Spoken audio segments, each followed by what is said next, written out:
माँ जी, जब भी हम पति पत्नी के बीच लड़ाई होती है तो आप बीच में हर बार क्यों आ जाती हो? यह सुनकर सास बोली, तो क्या करूं? तू लड़ाई करके मेरे बेटे को खाना थोड़ी देगी। मुझे तो आना ही पड़ेगा ना। सास की बात सुनकर बहू ने शांत लेकिन तीखे स्वर में कहा, माँ जी, आपसे भी तो मेरी लड़ाई होती है। तब तो आप खुद खाना लेकर नहीं खाती, खाना मुझे ही आपको देना पड़ता है। तो जब मैं आपसे लड़ने के बाद आपको खाना दे सकती हूँ तो अपने पति को क्यों नहीं?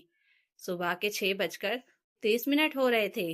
किचन में बर्तनों की खटखट की आवाज गूंज रही थी।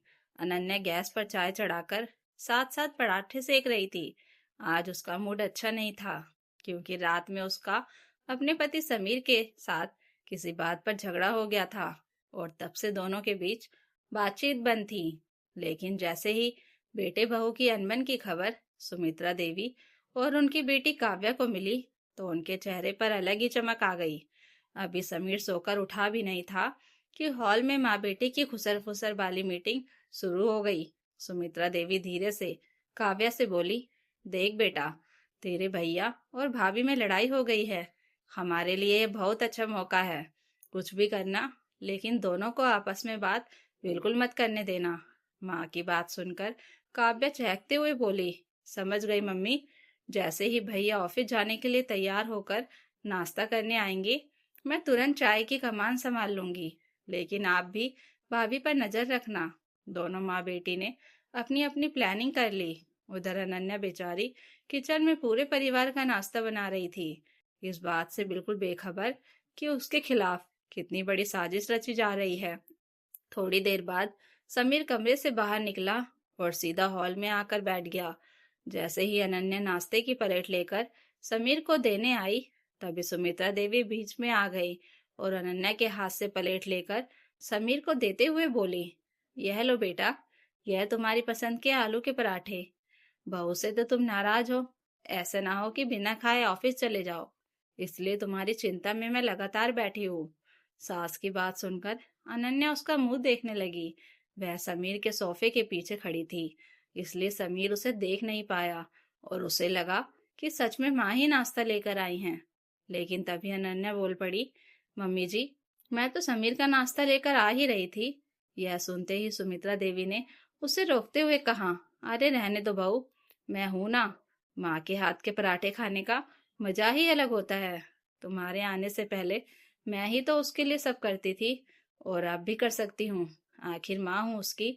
सास की बात सुनकर अनन्या चुपचाप किचन में चाय लेने चली गई।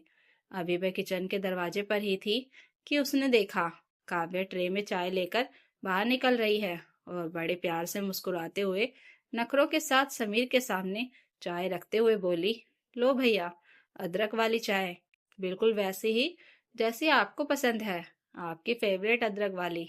भाभी तो अक्सर अदरक डालना भूल जाती है ना, लेकिन मुझे सब याद रहता है। माँ बेटी की बातें सुनकर अनन्या की आंखों में आंसू आ गए और वह चुपचाप किचन में चली गई। इस घर में अक्सर यही होता था। जब भी अनन्या और समीर में छोटी मोटी लड़ाई हो जाती तो सुमित्रा देवी और काव्या का स्पेशल सर्विंग मोड ऑन हो जाता।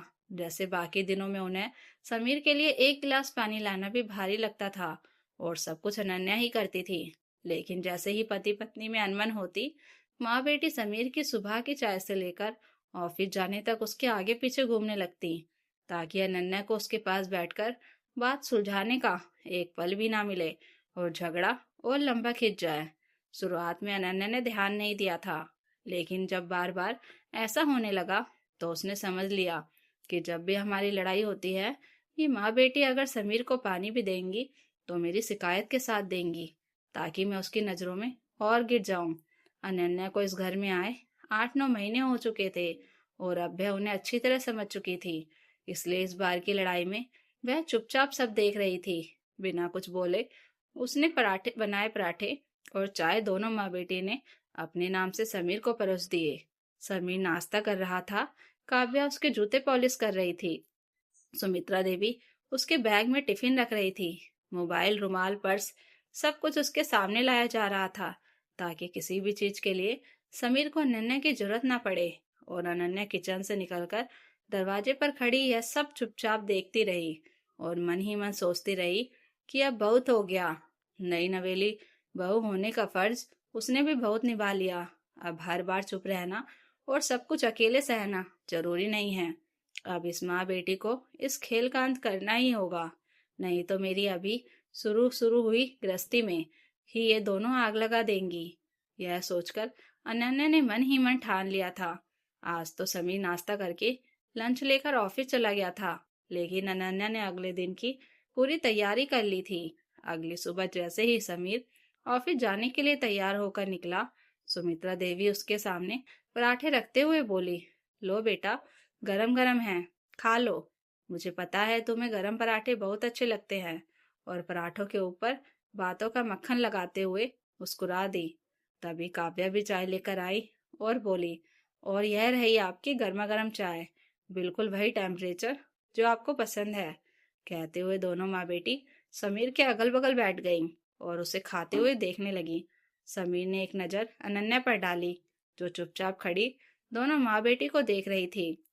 थोड़ी देर बाद अनन्या हाथ में एक छोटा सा पेपर लेकर आई और साफ सीधी आवाज में समीर के सामने रखते हुए बोली, समीर, यह तुम्हारे खाने का मेन्यू है। अब से तुम्हारी चाय, नाश्ता और खाना सब तुम्हारी माँ और बहन बनाएंगी। अनन्या की बात सुनकर हैरान समीर बोला, यह क्या कह रही हो अनन्या? तुम्हारा मतलब क्या है? तो अनन्या ने कड़क आवाज में कहा, मतलब बिल्कुल साफ है समीर। जब भी हमारे बीच नाराजगी होती है, लड़ाई झगड़ा होता है, मन मुटाव होता है, तो ये दोनों तुम्हारी माँ और बहन तुम्हें मुझसे दूर रखने की पूरी कोशिश करती हैं। शायद इन्हें लगता है कि ऐसे तुम खुश रहोगे, तो अब मैं उनकी खुशी में खलल नहीं डालूंगी। बहू की बात सुनकर सुमित्रा देवी तनक कर बोली, अरे बहू, तुम तो बात को बढ़ा रही हो। तो अनन्या ने सख्त लहजे में कहा, नहीं मम्मी जी, मैं तो बस आपकी मेहनत कम कर रही हूँ। आप चिंता मत करिए। अब तो समीर बस आपका बेटा है और आपकी बेटी का भाई, इसलिए आप लोग उनके पसंद का खाना बनाइए और जब आप हट जाएंगी तो मैं अपने लिए खुद खाना बना लूंगी। वैसे भी आपको तो मुझसे ज्यादा समीर की पसंद नापसंद का पता है, इसलिए आज से आप लोग ही उनके लिए चाय पानी नाश्ता सब कुछ बनाएंगे। मैं बस अपना खाना बनाऊंगी। यह सुनकर समीर का गुस्सा फूट पड़ा और वह बोला, अनन्या, तुम्हारा दिमाग तो सही है, यह तुम माँ से कैसी बातें कर रही हो? तो अनन्या भी ऊंची आवाज में बोली, कैसी बातें कर रही हूँ समीर? गलत ही क्या कहा है मैंने? कल से तुम्हारे लिए सब कुछ ये दोनों ही करेंगी, क्योंकि खुद के लिए तो इनसे एक गिलास पानी भी उठाया नहीं जाता, लेकिन तुम्हारे लिए इनके अंदर अचानक बहुत हिम्मत आ जाती है। जब भी हमारी लड़ाई होती है, मैं तुम्हारे लिए खाना पानी लेकर आती हूँ, तो मम्मी जी बीच में ही छीन लेती हैं और तुम्हारे सामने रख देती हैं। और काव्या मेरी बनाई हुई चाय को अपना बताकर बड़े प्यार से मेरे खिलाफ बोलते हुए तुम्हें पकड़ा देती है, और तब तक तुम दोनों के आगे पीछे घूमती रहती हैं जब तक तुम ऑफिस न चले जाओ। अनन्या की बात सुनकर सुमित्रा देवी गुस्से में बोली, बहू, यह तुम क्या बकवास कर रही हो? तो फीकी हंसी हंसते हुए अनन्या बोली, गलत क्या कह रही हूँ मम्मी जी? लड़ाई तो सबके घर में होती है, हर पति पत्नी में, सास बहू में, ननद भाभी में होती है। लड़ाई मेरी भी आपसे होती है, लेकिन तब भी आप अपने लिए एक गिलास पानी उठाकर नहीं पीती, मुंह फुलाकर बैठी रहती हैं। खाना मैं ही दूं तो खाती हैं, टाइम टाइम पर चाय पानी नाश्ता सब कुछ मैं ही देती हूँ। तो जब आपसे लड़ाई के बाद भी मैं आपको चाय पानी खाना दे सकती हूँ, तो अपने पति को क्यों नहीं दे सकती? क्योंकि तब आपके बीच में आने का मौका नहीं मिलेगा। अनन्या की बात सुनकर सुमित्रा देवी चुप हो गई और काव्या के चेहरे की चमक भी फीकी पड़ गई। दोनों माँ बेटी को कुछ बोलते नहीं बना, क्योंकि अनन्या ने उनके मन की सारी बातें साफ साफ कह दी थी। जब समीर के सामने सुमित्रा देवी कुछ नहीं बोल पाई, तो अनन्या ने कहा, मम्मी जी, रिश्तों में दूरी प्यार से कम होती है, बीच में दीवार बनाकर नहीं, और आप दोनों दीवार बनने में बहुत माहिर हैं। सारी बातें सुनने के बाद समीर ने अपनी माँ की ओर देखते हुए कहा, माँ, काव्या, यह सब क्या है? क्या इसीलिए तुम लोग मेरे आगे पीछे घूमती हो? सुमित्रा देवी कुछ कह ही नहीं पाई। उन्हें समझ ही नहीं आ रहा था कि क्या जवाब दे। उन्हें विश्वास ही नहीं हो रहा था कि ऐसा अचानक तख्ता पलट हो जाएगा। बहू और बेटे की नजरों में गिराने के चक्कर में वे खुद ही गिर गई। काव्या ने कहा, भैया, भाभी झूठ बोल रही हैं, ऐसा कुछ नहीं है।